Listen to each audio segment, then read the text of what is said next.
Why did one simple question completely derail a high-stakes government hearing? Because sometimes it's not the accusation that shakes people, it's the answer that never comes. And in this moment, what should have been routine quickly turned into something far more revealing. The room didn't erupt instantly. It wasn't loud or chaotic at first. In fact, it started quietly, almost predictably. A formal setting, structured questions, measured tones. But within seconds, something shifted. You could feel it, not just in the words, but in the pauses between them. A question was asked.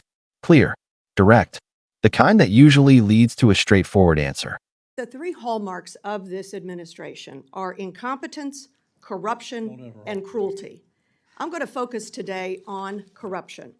And in my mind, there are two types of corruption: personal, and then the other I'm going to call public, governmental.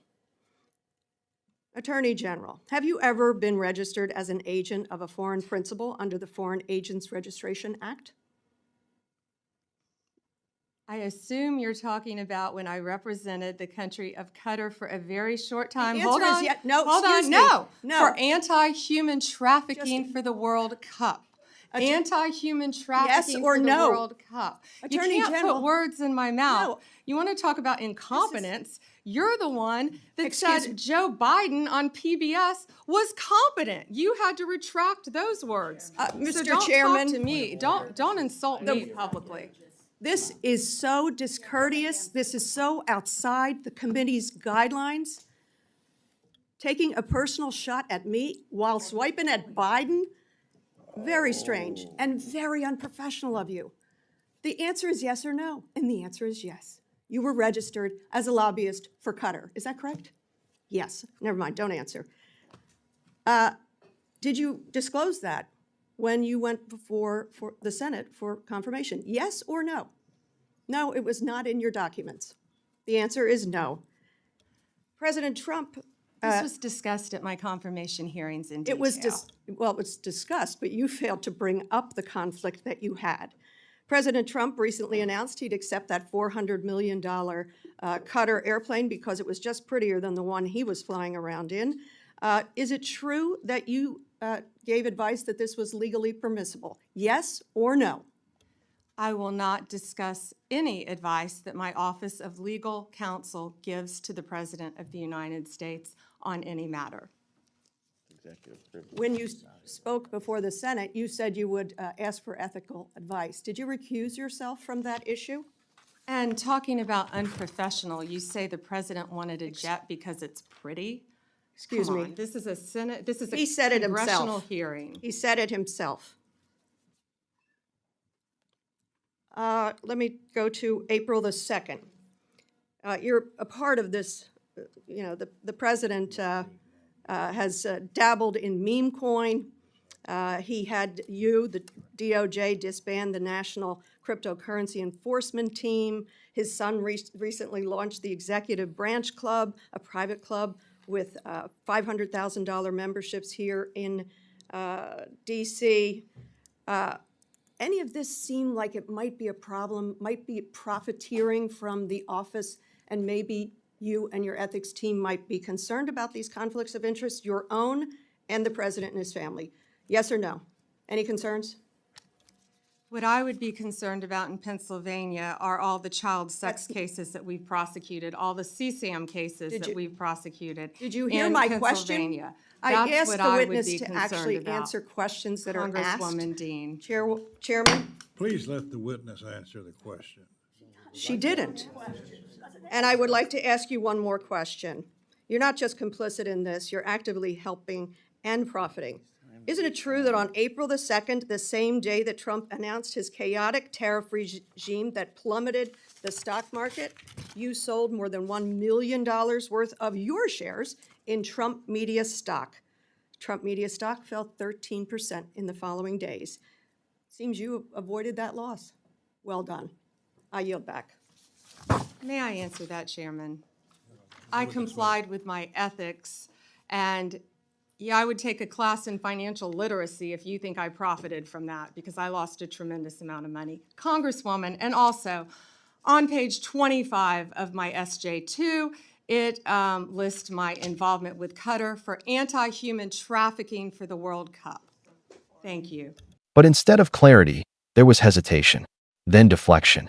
And just like that, the entire tone of the hearing changed. The center of it all was Pam Bondi, facing a line of questioning that seemed simple on the surface but carried deeper implications. The question focused on whether she had ever been registered under laws that require disclosure when representing foreign interests. A yes or no answer would have settled it instantly, but that's not what happened. Instead, the response drifted. It moved away from the direct question and into explanation territory. There was mention of a short-term role, something tied to humanitarian efforts, anti-trafficking work connected to a major international event. On its own, that sounds reasonable, even commendable, but that wasn't the point being raised, because the real issue wasn't about what the work was. It was about whether it had been fully disclosed when it mattered most. During confirmation, during the moment when transparency is supposed to be at its highest, and when that clarity didn't come, the tension began to build. That's when Madeline Dean leaned in harder. The tone sharpened. The pace picked up. The questions became more focused, more precise. This wasn't just curiosity anymore. It was accountability in motion. And still, the answers didn't land cleanly. Instead, the exchange started to feel like a tug of war. One side pushing for clarity, the other navigating around it. There were interruptions, frustrations, moments where the conversation veered off course just as it was getting close to something important. And in a room built for answers, that kind of pattern doesn't go unnoticed, because when someone avoids a direct response, it doesn't stay neutral. It starts to raise questions of its OW into AS. The exchange unfolded, the focus expanded. What began as a question about foreign registration quickly turned into something broader, something more complex. Now it wasn't just about one disclosure. It was about a series of decisions, a pattern of behavior, a larger picture that was still coming into view. There were questions about whether certain advice had been given at the highest levels, questions about whether proper steps, like stepping back from sensitive decisions, had been taken, questions about potential conflicts that may not have been fully addressed. And once again, the responses didn't fully resolve those concerns. Instead, they redirected at one point. The conversation shifted into a completely different area. Suddenly, the focus moved toward unrelated topics, criminal cases, broader achievements, important issues, no doubt, but not the ones being asked about in that moment. And that shift stood out because it suggested something more than just a difference in perspective. It hinted at a strategy, a way of navigating the conversation without directly confronting the core issue. But that approach comes with a cost, because in high-level hearings like this, the expectation isn't just participation, it's precision. Direct questions are supposed to get direct answers. That's how the system maintains its credibility. When that doesn't happen, people start to wonder why. But the most intense moment hadn't even arrived. As the questioning continued, the conversation took another turn, this time toward financial decisions. And this is where things became even more charged. A claim was introduced, one that immediately caught attention. It involved the timing of a major stock transaction, a significant sale, made at a moment that, according to critics, appeared unusually well-timed. Now, it's important to approach this carefully. These were allegations, not confirmed conclusions. But in a setting like this, even the suggestion of financial advantage tied to timing can carry serious weight. The implication was clear. Did someone with access to information act in a way that others couldn't? The response came quickly, firm, direct, a rejection of that narrative, a claim that instead of benefiting, there had actually been a loss. A substantial 1.2 completely different interpretations of the same situation.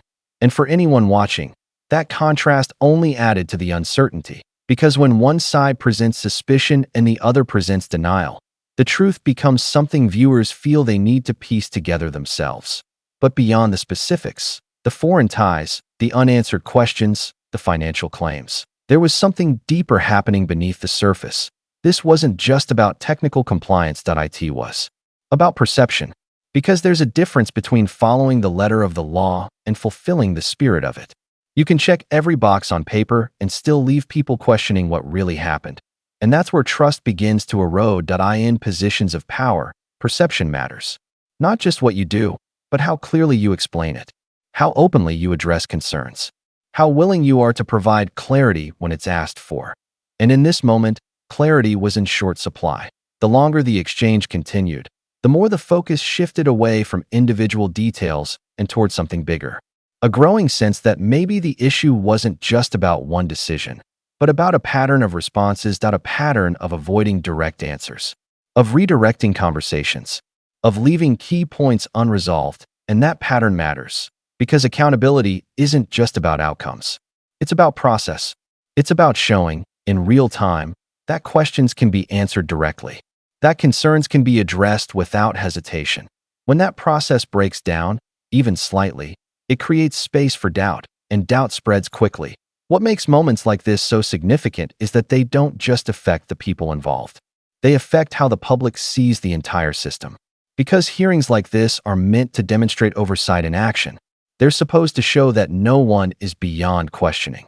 When that questioning leads to clear answers, confidence grows. When it leads to more questions, confidence starts to shift. And that's exactly what happened here. By the time the exchange wrapped up, the room felt different. Not louder, not more chaotic, just heavier. Like something important had been revealed, not through what was proven, but through what remained unanswered. Because unanswered questions don't disappear. They linger. They spark conversations outside the room. They get replayed, analyzed, debated.